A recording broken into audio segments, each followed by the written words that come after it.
আমাদের সোসাইটি কিন্তু ছেলে বলেন মেয়ে বলেন যুবক যুবতী সকলের ক্ষেত্রে কিন্তু আপনার রূপচর্চার একটি বিষয় থাকে এবং আমরা শরীর এবং চেহারা নিয়ে আমরা কিন্তু সবাই কিন্তু চিন্তিত থাকি। আমাদের মেয়েরা বিশেষ করে সেই বিষয়টা কিন্তু খুব বেশি এনজয় করে থাকেন তাদের রূপচর্চার বিষয়টাকে নিয়ে।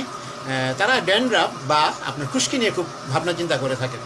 আসলে খুশকির যে বিষয়টি অনেকে অভিযোগ করে থাকেন, অনেক ধরনের শ্যাম্পু ব্যবহার করেছি, অনেক অয়েল ব্যবহার করেছি, যে যেভাবে বলেছে সেইভাবে ব্যবহার করে, অনেক ওষুধ ব্যবহার করেছি, হার্বাল ভেষজ বিভিন্ন কিছু, কিন্তু কোনো উপকার তো পাচ্ছেন।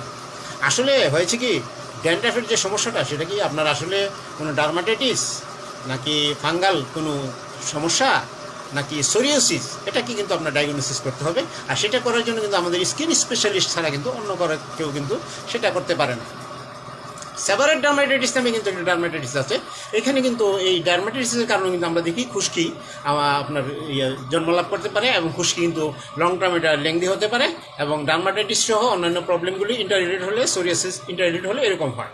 আর যাদের বডিতে আপনার তেল নিঃসরণটা বেশি হয়ে থাকে, অয়েল সিক্রেশন যাকে বলা হয়ে থাকে, সেটা কিন্তু লোমকূপগুলিতে এবং আপনার মাথায় আসতে পারে এবং যে যে জায়গাগুলি শরীরের শেষে থাকে ওখানে কিন্তু এই ধরনের ডার্মাটাইটিস হয়ে থাকে এবং সোরিয়াসিসও হতে পারে।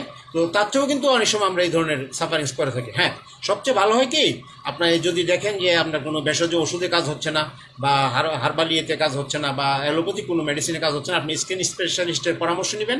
পাশাপাশি আপনি কিন্তু রূপচর্চার জন্য অ্যালোভেরা ব্যবহার করতে পারেন, তারপরে আমাদের লেবুর যে রসটা রয়েছে এটা ব্যবহার করতে পারেন, আপনার ডিমের যে সাদা অংশটুকু রয়েছে সেটা ব্যবহার করতে পারেন।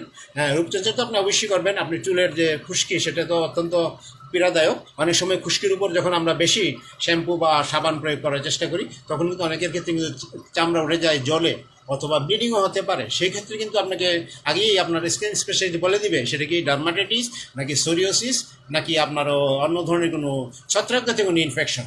সুতরাং সেই ক্ষেত্রে কিন্তু আপনাকে অ্যালার্ট হতে হবে, বুঝতে হবে যে আসলে আপনার সমস্যাটা কোন জায়গায়। সমস্যাকে যদি নির্ণয় করা যায় তো সেই অনুযায়ী কিন্তু ট্রিটমেন্ট দেওয়া সহজ হয়। সেই জন্য আপনারা আপনাদের এই স্কিন স্পেশালিস্টের সাথে পরামর্শ করে নেবেন।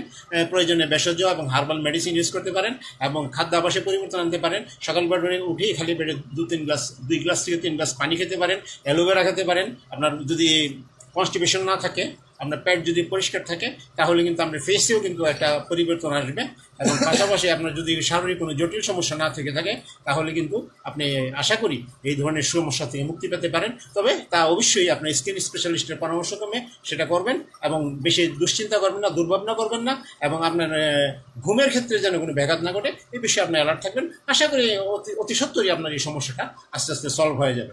ধন্যবাদ ভিউয়ার্স, আপনি ভালো থাকবেন। আপনাদের সকলকে অভিনন্দন জানাচ্ছি। আপনারা ভালো থাকুন, সুস্থ থাকুন এবং সুখী জীবনযাপন করুন। ধন্যবাদ সকলকে।